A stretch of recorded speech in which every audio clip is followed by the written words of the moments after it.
Jangan lupa subscribe di YouTube channel Metro TV News dan juga nyalakan notifikasinya. Pemirsa, justice kolaborator atau saksi pelaku saat ini menjadi salah satu topik yang ramai dibahas oleh publik pasca Barada Richard Eliezer yang berstatus sebagai tersangka pembunuhan berencana Brigadir Yosua Huta Barat ditetapkan sebagai justice kolaborator oleh LPSK. Fact check kali ini saya akan ajak Anda untuk sama-sama mendalami secara singkat apa itu JC atau saksi pelapor dan apakah status JC ini masih relevan. Karena dalam kasus pembunuhan Brigadir Yosua, tersangka utamanya sekaligus aktor intelektualnya telah mengaku kepada penyidik. Langsung saja kita mulai pada grafis pertama dan saya akan membukanya dengan kutipan pernyataan dari LPSK, di mana ini disampaikan langsung oleh Ketua LPSK, Hasto Atmojo Suroyo, pada tanggal 15 Agustus kemarin mengatakan bahwa kami sampai pada keyakinan bahwa Baradae telah memenuhi syarat sebagai seorang justice kolaborator atau saksi pelapor. Pertama, karena yang bersangkutan bukan pelaku utama. Bukan pelaku utama ini merupakan salah satu syarat untuk dapat menyandang status sebagai justice kolaborator.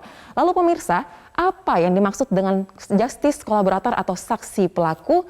Ini merupakan suatu ketentuan yang diatur dalam Undang-Undang Nomor 31 Tahun 2014 yaitu tentang perlindungan saksi dan korban. Tepatnya di pasal 1 ayat 2 dituliskan bahwa justice kolaborator atau saksi pelaku merupakan seorang pelaku kejahatan yang bekerja sama dengan penegak hukum, di mana si saksi pelapor ini memberikan keterangan dan juga bantuan dalam penanganan kasus yang sama, yaitu kasus yang menjerat dirinya. Pengaturan mengenai justice kolaborator ini bukan merupakan barang baru di dunia penegakan hukum, karena ini kita lihat juga dalam hukum positif di Indonesia, ketentuan mengenai JC ini tertuang di beberapa peraturan hukum.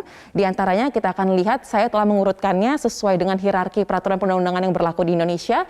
Yang pertama ada di Undang-Undang Nomor 31 Tahun 2014 yaitu tentang perlindungan saksi dan korban. Kemudian diatur juga dalam Surat Edaran Mahkamah Agung atau SMA Nomor 4 Tahun 2011. Kemudian ada juga di peraturan bersama sejumlah lembaga yaitu KPK, Kejaksaan, Kepolisian yang dikeluarkan pada tahun 2011. Lantas pemirsa, untuk menjadi seorang justice kolaborator atau saksi pelaku, maka ada sejumlah syarat yang harus dipenuhi terlebih dahulu. Kita akan lihat grafis berikutnya mengenai syarat untuk dapat menjadi seorang saksi pelapor atau justice kolaborator. Ini tetap diatur dalam Undang-Undang Nomor 31 Tahun 2014. Yang pertama ialah tindak pidana yang menjerat si tersangka tersebut merupakan tindak pidana yang sesuai dengan keputusan LPSK. Apa saja tindak pidana yang bisa menjadi status justice kolaborator tersebut? Yang pertama diantaranya ada terorisme, kemudian korupsi, pengedaran narkotika, perdagangan orang, TPPU, ataupun tindak pidana yang jenisnya terorganisir. Kemudian syarat kedua, yang bersangkutan mengakui bahwa ia telah melakukan kejahatan. Kemudian yang terakhir, yang berikutnya maksud saya ini bersedia memberikan keterangan dan dalam mengungkap suatu tindak pidana.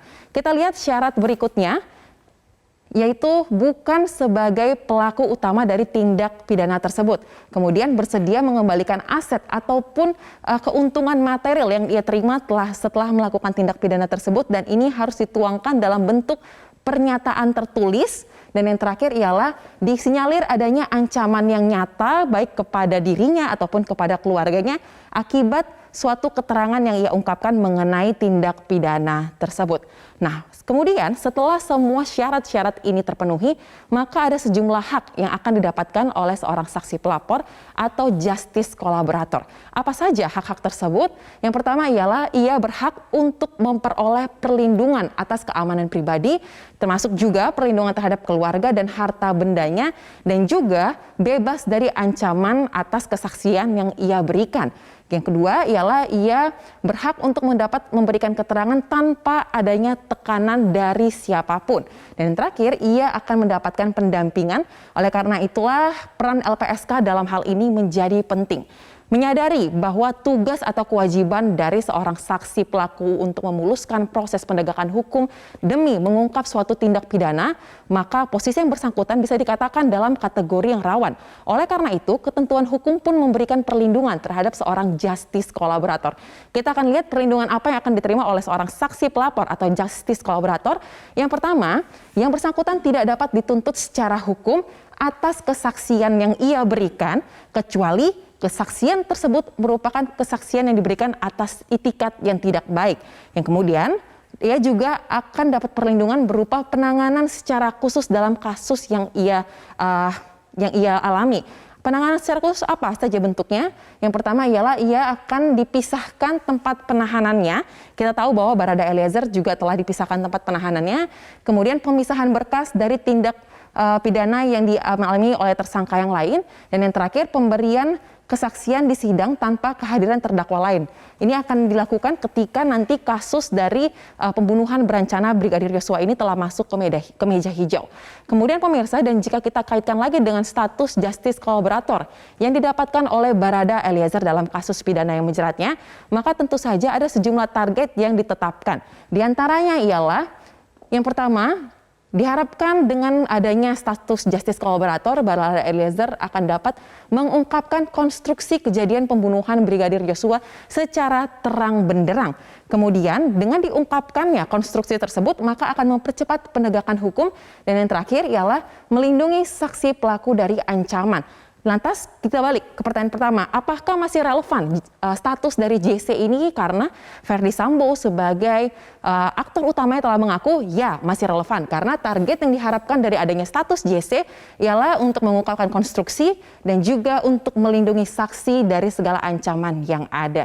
Dan pada akhirnya pemirsa, jika semua proses pengungkapan ini dapat berjalan dengan lancar, maka saksi pelaku atau Barada Eliezer akan mendapatkan penghargaan. Di antaranya penghargaan yang dapat diberikan kepada seorang justice kolaborator, yaitu yang pertama, keringanan penjatuhan pidana karena ia telah berjasa mengungkapkan kasus tersebut. Kemudian ada pembebasan bersyarat. Dan yang terakhir ialah mendapatkan remisi tambahan. Keberadaan dari justice kolaborator atau saksi pelaku pertama kali dikenal pada tahun 70-an di Amerika Serikat. Kemudian hal ini berkembang ke negara-negara lain. Upaya ini muncul untuk dapat mengatasi perilaku mafia kejahatan yang kerap kali bungkam dalam proses pengungkapan jejaring kejahatannya, sehingga dihadirkanlah konsep justice kolaborator atau saksi pelaku yang menjadi win-win solution bagi para pihak yang terlibat.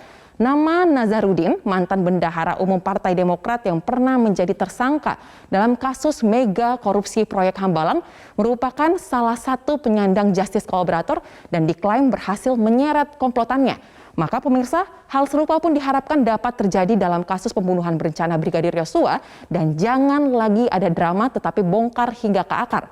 Seperti ada geom hukum yang berbunyi justitiae non est neganda non differenda karena keadilan tidak dapat disangkal atau ditunda.